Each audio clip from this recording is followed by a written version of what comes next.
C'est une question de Sandra qui vous demande quels seront les axes forts de la droite républicaine une fois que vous serez de retour aux responsabilités. Quelles seront les deux, trois réformes économiques les plus urgentes?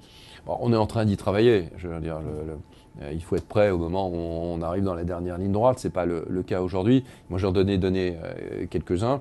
C'est vrai que la réforme du marché du travail, le contrat de travail, le marché du travail, le code du travail, plus libéraliser au fond l'embauche pour permettre aussi à l'entreprise de libéraliser un peu plus, malheureusement, le licenciement. Si vous ne laissez pas à l'entreprise la possibilité de licencier dans des conditions sécures, à ce moment-là, elle n'embauche plus. Il y a des freins et voilà. Le temps de travail doit être aussi beaucoup plus souple. La dépense publique doit baisser. Elle doit baisser par palier. Et quand vous avez autant de dépenses publiques, vous avez d'autant moins d'investissements et donc d'autant plus de chômage. Donc il faut baisser le niveau de la dépense publique. Et pour baisser la dépense publique, alors il faut se poser la question de la cohérence de notre modèle social. Parce qu'il n'y a pas d'autres endroits où aller chercher, en dehors du salaire des fonctionnaires. Il faut baisser le nombre de fonctionnaires. C'est très important, les fonctionnaires, il faut aussi baisser le nombre de fonctionnaires et il faut baisser la dépense sociale. Donc il faut réformer le modèle social en lui redonnant du sens. Et ces idées-là, elles vous permettraient d'être élu? Parce qu'il y a Oui, je au-delà pense. Oui, mais alors, où on dit la vérité, et puis alors à ce moment-là, on nous dit vous ne pouvez pas être élu, ou on ment, et on nous dit vous mentez et vous ne pouvez pas être élu. Donc je remarque qu'on ne peut être élu dans aucun des deux cas. Donc on va essayer plutôt, je pense, de dire la vérité, de dire quelles mesures doivent être prises. Ça ne veut pas dire nécessairement des larmes et du sang.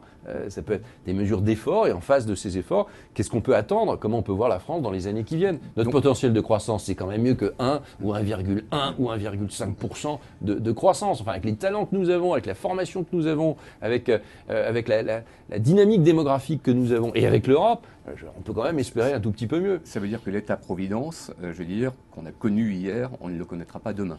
Moi, je ne me reconnais pas maintenant dans le terme d'État-providence parce que c'est au fond un État qui crée du chômage. C'est un État qui exclut. Il y a les gens qui sont à l'intérieur puis les gens qui sont à l'extérieur. Ceux qui sont à l'extérieur, ils sont de plus en plus nombreux. Il faut un État qui sécurise la dignité humaine et qui fasse en sorte qu'on ne tombe pas en dessous d'un certain niveau si on est atteint par un certain nombre d'accidents de la vie, ce qui peut arriver absolument à tout le monde. Donc ça, c'est la solidarité nationale qui peut s'exercer, qui doit s'exercer. Et puis il y a des mesures qui doivent vous permettre aussi de compenser. Quand vous avez des familles ou pas de familles, c'est normal de compenser un peu les choses. Voilà, donc cet État-là, oui, mais ce n'est pas un État qui a perdu tout à fait le sens de toute aide. Quand on parle d'assistanat, ce n'est pas pour stigmatiser les personnes qui sont assistées. Elles ont droit à cela et si elles ont eu un accident de vie, voilà, ça peut arriver à tout le monde. Mais en même temps, derrière cela, il faut aussi leur permettre de revenir sur le marché du travail. Pour revenir, il faut mettre les systèmes de formation qu'on ne met pas aujourd'hui en route. Et puis, il faut évidemment inciter la personne à toujours choisir plutôt le risque de travailler que celui de ne pas travailler. Si vous voulez bien, Rigoberт, on va rentrer un peu dans le détail de quelques propositions. Mais avant cela, je prends une question de Bruno qui nous dit concrètement quelles sont les lois votées sous Hollande sur lesquelles vous reviendrez. Il nous parle de la réforme pénale, du mariage pour tous, de la loi sur l'aménagement des temps éducatifs.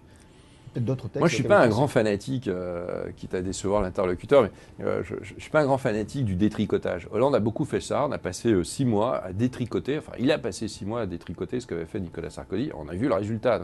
C'est une énergie. Hein. Moi, j'aimerais une énergie pour construire. Ce qui a été voté va rester de fait. On verra si c'est totalement aberrant. Enfin, on voit bien que la fiscalité aujourd'hui est aberrante. Fiscalité du travail égale fiscalité du capital, enfin, etc. Tout ça est totalement aberrant. Donc, il faut évidemment revenir sur tout ça. Mais il ne faut pas revenir en revenant sur un point et en levant. Il faut intégrer ça dans un modèle de réforme cohérente et globale. Il faut de la réforme globale. C'est-à-dire qu'il faut se poser la question en même temps de l'injustice des salaires entre les hommes et les femmes parce que c'est une atteinte à l'égalité qui est sur le fronton de toutes les mairies. Il faut revoir le modèle social parce que c'est une atteinte à la fraternité aujourd'hui dont on a besoin. Et il faut revoir la liberté parce que la liberté d'entreprendre, elle n'existe plus ou plus vraiment. Et en tout cas, les chefs d'entreprise le vivent comme cela. Donc il faut bien refonder un peu notre. Alors, je sais bien que c'est un peu conceptuel, mais en même temps, ça donne une vision. Et on pourrait créer une vision de la société française très républicaine, mais avec les lois de la République d'aujourd'hui. Et ça touche à beaucoup d'éléments dans notre société. Et pas des micro-décisions comme la réforme et la libéralisation des lignes d'autobus.